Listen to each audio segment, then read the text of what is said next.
रत्नागिरी जिल्ह्यातल्या 5वी ते 10वी,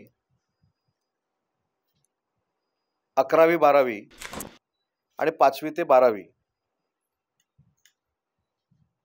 असे जे विद्यार्थी आहेत त्यांच्यासाठी, विद्यार्थिनी जे आहेत त्यांच्यासाठी अहिल्याबाई होळकर पास योजना जी चालू आहे त्याच्यामधनं मोफत पास दिले जातात। परंतु हे मोफत पास देत असताना त्याच्या अर्जासाठी आणि आयडेंटिटी कार्डसाठी एसटी महामंडळ पैसे घेतं।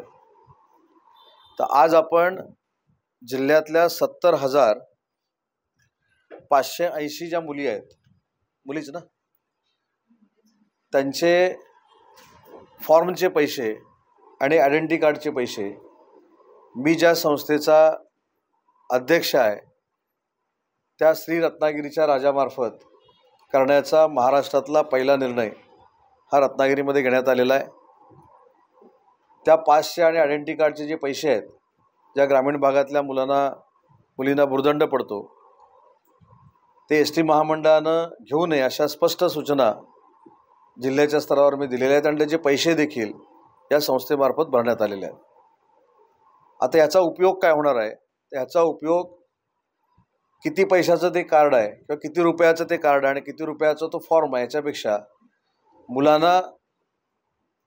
मुलींना आणि त्यांच्या पालकांना जे एसटी ऑफिसमध्ये जाऊन रांगेत उभं राहून पैसे भरायला लागत होते आणि त्याच्यानंतर कार्ड मिळत होतं, ते कार्ड आता त्यांना थेट शाळेमध्ये देण्याचा निर्णय जिल्ह्याचा पालकमंत्री यांना त्याने मी घेतलेला आहे।